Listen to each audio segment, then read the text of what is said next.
Alhamdulillahirabbil alamin. Wassalatu wassalamu ala asyrafil anbiya'i wal mursalin sayyidina wa habibina wa maulana Muhammadin wa ala alihi wa sahbihi ajma'in. Rabbi sholli wa yassir li amri wa hlul 'uqdatam min lisani yafqahu qawli. Amma ba'd. Syukur alhamdulillah senantiasa kita panjatkan kepada Allah Subhanahu wa taala atas karunia dan nikmatnya. Terutama nikmat iman berislam, nikmat sehat walafiat, nikmat panjang umur, juga nikmat kesempatan sehingga kita pada pagi hari ini masih diberikan kekuatan oleh Allah Subhanahu wa taala melaksanakan kewajiban kita, yaitu tadi sholat subuh secara berjamaah dan akan dilanjutkan dengan kajian. Salawat serta salam dan berkah kita kepada baginda kita Nabi Muhammad sallallahu alaihi wasallam, keluarga sahabat serta umat Islam yang istiqomah dengan sunnah-sunnahnya. Mudah-mudahan kita termasuk dalamnya dan mendapat syafaat baginda Rasulullah sallallahu alaihi wasallam di yaumil qiyamah. Amin ya rabbal alamin. Jamaah sholat subuh yang dirahmati Allah, kita akan lanjutkan kajian kita, yaitu membaca kitab Syarah Hadis Pilihan Bukhari Muslim karangan Abdullah bin Abdurrahman Al-Bashar, dan tema pada pagi hari ini yaitu bacaan dalam sholat. Dan pada hari ini kita akan lanjutkan karena bacaan dalam sholat ini lumayan cukup panjang pembahasannya. Dan pada kesempatan hari ini kita akan melanjutkan hadis ke-99 dari Jabir radhiyallahu anhu bahwa Rasulullah SAW bersabda kepada Muaz, sekiranya saja engkau sholat dengan membaca Sabbihisma rabbikal a'la dan wasyamsi wal duhaha dan wal laili idza yaghsha, karena di belakangmu ada orang lanjut usia, lemah dan mempunyai kebutuhan yang ikut sholat. Makna dari hadis ini, ketika Rasulullah SAW mendengar kabar bahwa Muaz memanjangkan bacaan ketika mengimami kaumnya, maka beliau memberi arahan agar dia mendirikan bacaan selagi menjadi imam. Beliau memberi contoh dengan bacaan yang pertengahan dari surat-surat yang ayatnya pendek-pendek, yaitu Sabbihisma rabbikal a'la dan wasyamsi wa duhaha dan wal laili idza yaghsha, karena dia mengimami orang-orang yang lanjut usia, lemah, dan orang-orang yang mempunyai keperluan, yang merasa keberatan jika sholat dipanjangkan. Maka lebih baik jika dia mengasihi mereka dan memperhatikan keadaan mereka dengan memendekkan bacaan. Adapun jika seseorang sholat sendirian, maka dia boleh memanjangkan sekehendak dia. Kesimpulan dari hadis ini, yang pertama, surat-surat yang disebutkan di dalam hadis ini dan yang serupa dengannya termasuk surat pertengahan dalam sholat. Kedua, dianjurkan kepada imam untuk memperhatikan keadaan orang-orang yang lemah dengan memendekkan bacaan sholat ketika mengimami mereka. Ketiga, mengarahkan dan mengatur manusia dengan cara lembut, suatu cara memberi arahan yang baik kepada bawahan dan wakil. Yang keempat, kebaikan pengajaran Rasulullah SAW dan sikap lemah lembut beliau, karena beliau menyatakan kepada Muaz dengan memberikan pilihan. Di sini pilihan dijelaskan, hal ini tidak bisa dikatakan sikap lemah lembut, bahkan beliau marah mengingkarinya dengan pengingkaran yang keras, sebagaimana sabda beliau dalam hadis Jabir muttafaq alaih, pembuat cobaan. Pengulangan lafaz ini menunjukkan kemarahan beliau. Begitu pula yang ditunjukkan hadis Abu Mas'ud yang berkata, aku tidak pernah melihat beliau marah. Beliau ini Rasulullah ketika memberi nasihat seperti kemarahan beliau kali ini. Adapun kalimat yang disebutkan pengarang memang disebutkan dalam sebagian hadis untuk menjelaskan bacaan dalam sebuah hadis yang terakhir itu yang sudah kita bacakan, kasih sayang beliau terhadap umatnya, apalagi orang-orang yang lemah dan mereka yang membutuhkan. Selanjutnya hadis ke-100 dari Anas bin Malik radhiyallahu anhu bahwa Nabi sallallahu alaihi wasallam, Abu Bakar dan Umar radhiyallahu anhu biasa memulai sholat dengan membaca Alhamdulillahirabbil alamin. Dan suatu riwayat disebutkan, aku pernah sholat bersama Abu Bakar, Umar dan Utsman, tidak mendengar seorang pun di antara mereka membaca Bismillahirrahmanirrahim. Dalam riwayat Muslim disebutkan, aku pernah sholat di belakang Nabi sallallahu alaihi wasallam, Abu Bakar, Umar dan Utsman radhiyallahu anhu. Mereka memulai sholat dengan membaca Alhamdulillahirabbil alamin. Mereka tidak membaca Bismillahirrahmanirrahim pada awal bacaan dan tidak pula pada akhirnya. Anas bin Malik radhiyallahu anhu yang sekian lama hidup bersama Rasulullah sallallahu alaihi wasallam dan menyertai al-khulafaur rasyidun menuturkan bahwa dia tidak pernah mendengar seorang pun di antara mereka membaca Bismillahirrahmanirrahim dalam sholat, tidak di awal bacaan dan tidak pula di akhirnya, tapi mereka memulai dengan bacaan Alhamdulillahirabbil alamin.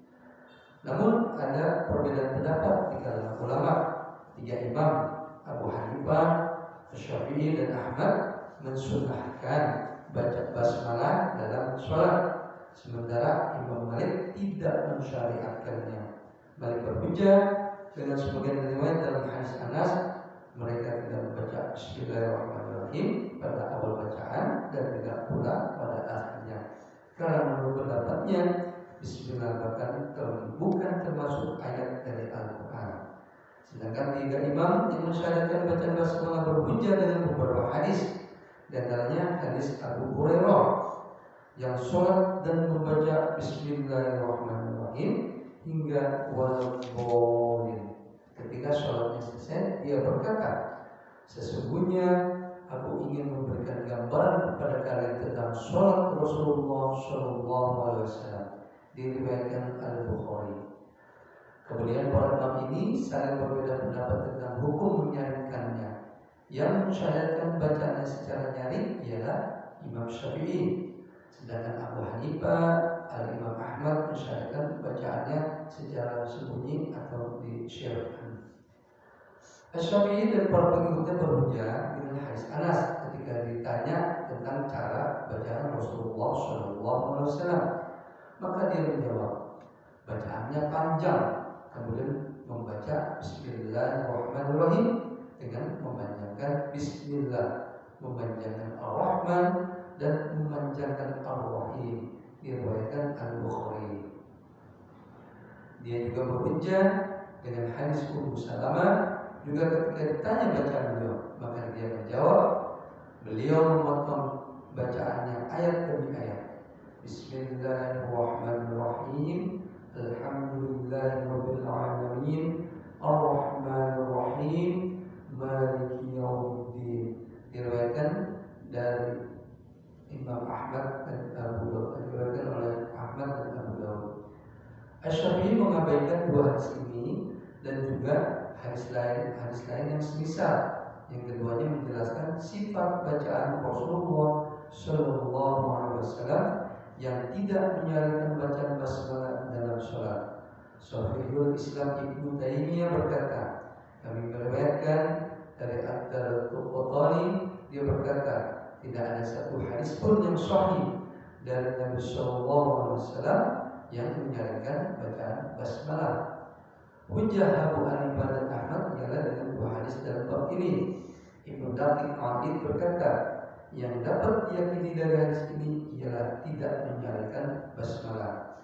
Anas hidup bersama Nabi sallallahu alaihi wasallam selama 10 tahun, lalu menyertai al-khulafaur rasyidun selama 25 tahun, dan dia senantiasa sholat di belakang mereka. Mereka mewakili penafian bacaan dalam sebagian riwayat yang artinya membacanya dengan suara tersembunyi atau tidak nyaring Dengan cara ini berbagai dalil dapat dikompromikan sehingga semua diamalkan. Kesimpulan dari hadis tadi, pensyariatan membaca Bismillahirrahmanirrahim setelah doa iftitah dan ta'awudz sebelum Al-Fatihah. Yang kedua, cara membacanya tidak nyaring meski dalam sholat yang dibaca nyaring. Ketiga, basmalah bukan termasuk ayat Al-Fatihah. Alhamdulillah sudah kita bacakan dua buah hadis, dan ini pembahasan terakhir dalam bacaan dalam surat yang cukup panjang juga. Dua buah hadis ini yaitu hadis ke-99 dan hadis ke-100.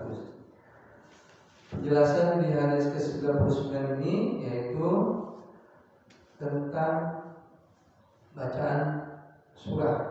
Di sini Nabi dalam suatu riwayat menegur sahabat Mu'az ketika dia membaca surat dalam Al-Quran di dalam suratnya. Dan teguran ini dalam riwayat hadis ini cukup keras, cukup keras, dan sampai digambarkan seolah-olah Nabi marah kalau dari penjelasan kitab ini, karena bacaan yang dibaca dalam sholat itu cukup panjang. Nabi memerintahkan agar di dalam membaca surat harus melihat beberapa hal.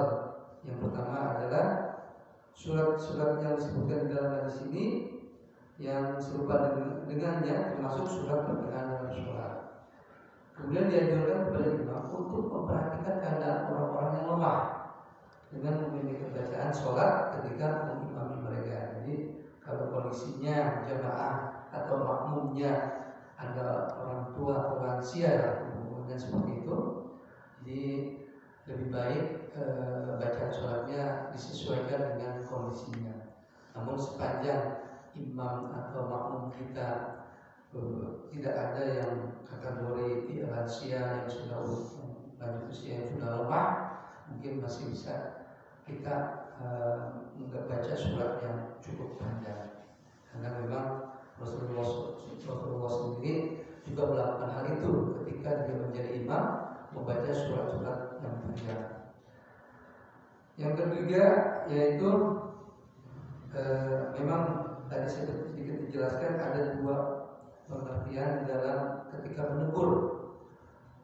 Di sini pada saat Rasulullah menegur Mu'az dengan cara lemah lembut, suatu cara arahan yang baik yang dicontohkan oleh baginda Rasulullah SAW ketika beliau menegur istilahnya sahabat.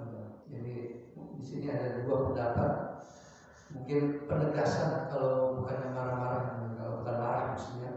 Karena di sini memang pada saat kebaikan pengajaran Rasulullah SAW dalam sikap lemah lembut beliau, karena beliau menyatakan kepada Mu'az dengan memberikan pilihan. Nah di sini footnote-nya ketika dari hadis Jabir muttafaq alaih, pembuat cobaan. Pengulangan lafaz ini menunjukkan kemarahan beliau. Beliau di sini adalah Rasulullah. Begitu pula seperti yang ditunjukkan hadis masyhur yang berkata, aku tidak pernah melihat beliau marah ketika melihat memberi nasihat seperti kemarahan beliau kali ini. Jadi di sini ada dua penjelasan makna bahwa dalam menyampaikan ketika dia baginda Rasulullah pada sahabatnya. Yang kelima, baginda Rasulullah SAW sayang terhadap umatnya, apalagi pada orang-orang yang lemah dan mereka yang membutuhkan. Jadi Rasulullah sampai memikirkan orang-orang umat atau umatnya yang lemah. Jadi tidak semuanya dilakukan harus dianjurkan ketika dalam mengimami sholat harus bacanya panjang. Kita harus juga melihat kondisi daripada makmum kita. Selanjutnya untuk hadis yang ke-100, ini terkait dengan membaca Alhamdulillahirobbilalamin dan Bismillahirrahmanirrahim. Dari keterangan beberapa hadis di sini, ini cukup panjang,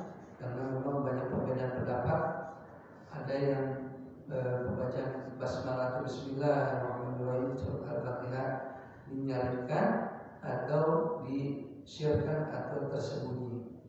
Namun dari kesimpulan hadis ini yang pertama adalah persyaratan membaca Bismillahirrahmanirrahim. Jadi Bismillahirrahmanirrahim ini tetap harus dibaca sebelum membaca doa kita agar istiqah dan ta'awudz setelah doa istiqah dan ta'awudz sebelum Al-Fatihah. Cara membacanya tidak nyaring, mesti dalam sholat yang dibacaannya nyaring.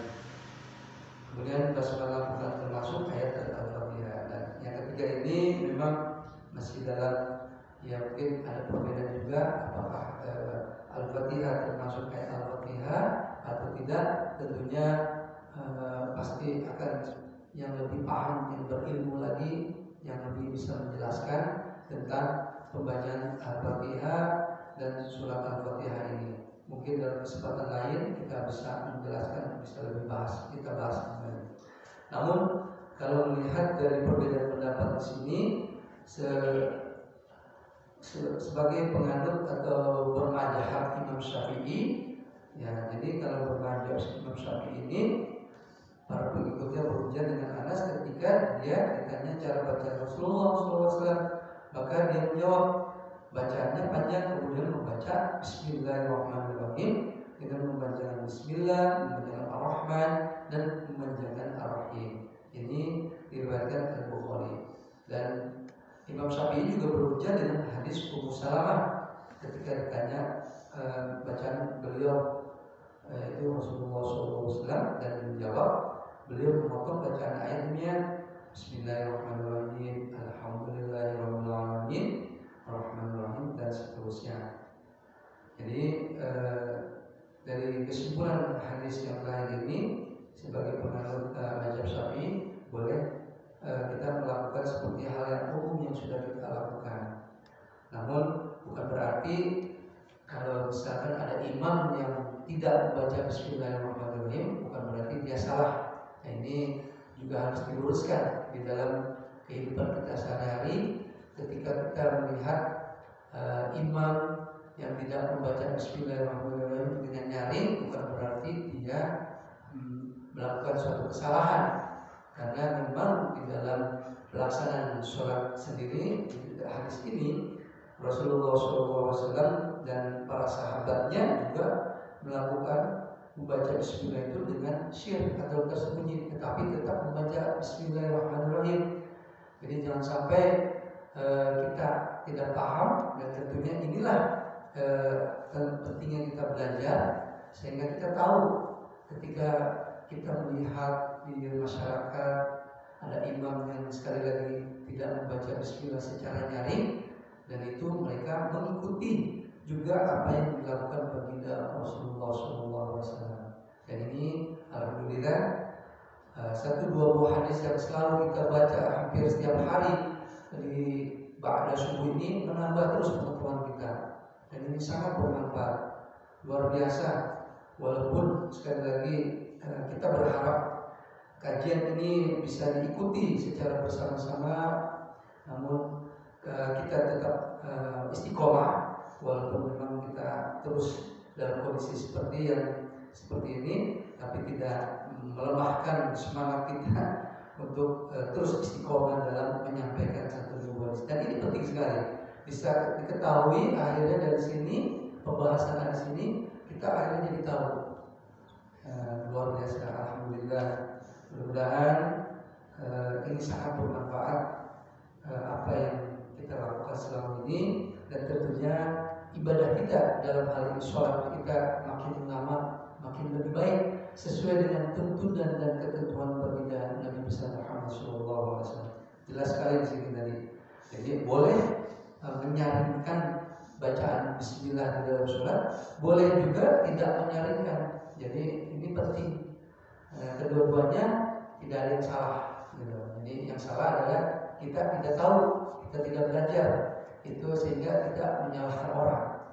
Ini sebelum kita menyalahkan orang, kita belajar dulu sehingga kita paham, sehingga kita tahu batasan dan ketentuan apa yang dilakukan orang lain itu, sehingga kita lebih bijak di dalam menyampaikan. Demikian, mohon maaf atas apa yang dilakukan saat ini, yang mungkin tutur kata dan penyampaian dan kesimpulan dan pembahasan ini jauh daripada mungkin karena keterbatasan ilmu, namun tidak mengurangi apa yang disampaikan di dalam kitab ini. Jadi kitab ini dibaca sesuai dengan yang ditulis, tidak ditambah-tambahkan, tidak juga dikurangi. Lebih kurangnya kami mohon maaf. Wabillahi taufiq wal hidayah. Wassalamualaikum warahmatullahi wabarakatuh. Waalaikumsalam warahmatullahi wabarakatuh.